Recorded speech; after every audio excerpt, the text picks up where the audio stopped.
Si Miss Dalian po ay anak ng late great showbiz talk show hostess si Miss Inday Badiday o Ate Lugs, kung saan nag-training po ang maraming showbiz reporters. Yeah. Diba? Pero may nabasa daw po tayong trivia, Miss Dalian. Totoo bang sa taxi kayo ipinanganak? Yes, kaya nga Dalian, Madalian, Maria Dalian. Wow! Sabi ko kay Mami, ang baduy mo dapat sa plane ka nanganak para for life ako free. Uy, oo nga, pag gano'n, di ba? Wow. Good luck, Miss Dalian. Of course, Melissa, kamay sa mesa. Ha? Top 7 answers ang hinahanap natin. Kahit alam niyang corrupt, ibinoto pa rin ng friend mo ang isang kandidato. Bakit kaya? Go! Melissa. Dahil iniidolo nila, Kuya Dong, madami ng politician ng mga artista. Kasi nga po, iniidolo nyo at binoboto nyo kahit wala namang nagagawa sa bansa. Ayan, ang sabi ni Melissa, dahil iniidolo. Nandyan ba yan, survey? Nandyan. Miss Dali, kahit alam niyang corrupt, ibinoboto pa rin ng friend mo ang isang kandidato. Bakit kaya? Nabigyan ng pera. Bigyan ng pera. Nandyan ba yung survey? Mas mataas. Miss Dali, pass or play? Of course, Let's play. do this. Let's play this round. Okay? Don, kahit alam niyang corrupt, pinoto pa rin ng friend mo yung kandidato. Bakit kaya? Kamag-anak. Oh, kamag-anak, diba? Kamag-anak. Nandiyan ba yan?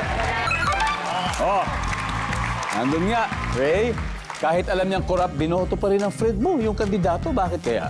Loyalista. Loyalista lang. Diba? Loyalista lang. Nandiyan ba yan? Loyalista.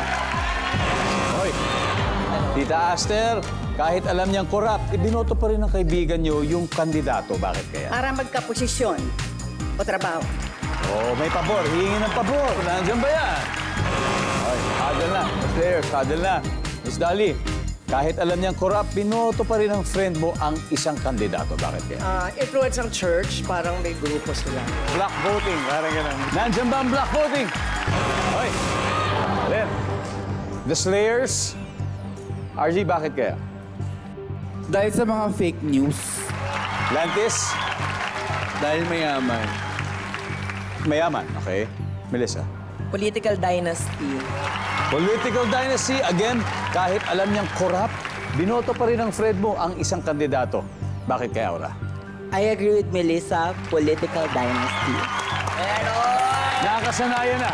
Yes, Diba, nakasanayan nakasanayan. na. Ayaw nang sumubok ng bago, Ng iba. kaya doon na sa dati. At may, siyempre, may recognition dun sa Yes. pangalan siguro, di ba? Nandyan ba ang political dynasty? Wala!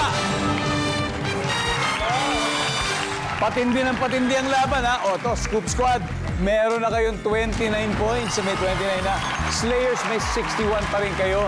But of course, may mga sagot pa rin na hindi nakukuha sa board. So, oras na para studio audience natin na manalo ng 5,000 pesos. To start. Sino may gusto? Yung naka-yellow, yan, po. Hello? Kahit alam niyang corrupt, binoto pa rin ng kaibigan mo yung kandidato. Bakit kaya? Anong pangalan mo? Emily po. Emily. Bakit kaya Emily? Kasi po, mabait. Kasi mabait lang. Nandiyan ba yan? Uy!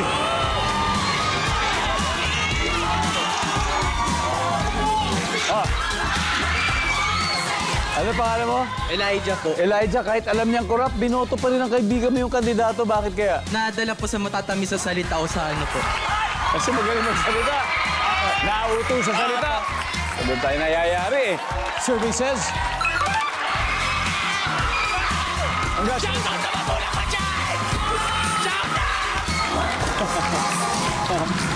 Oh, number 6. Walang choice. Number 5. Oh, kasi parang nakakaramdam ka ng project niya. Oh, di ba? Oh, and finally, number 1. Yung mga goods, yung mga pagkain, di ba yung mga relief goods, baka dahil doon.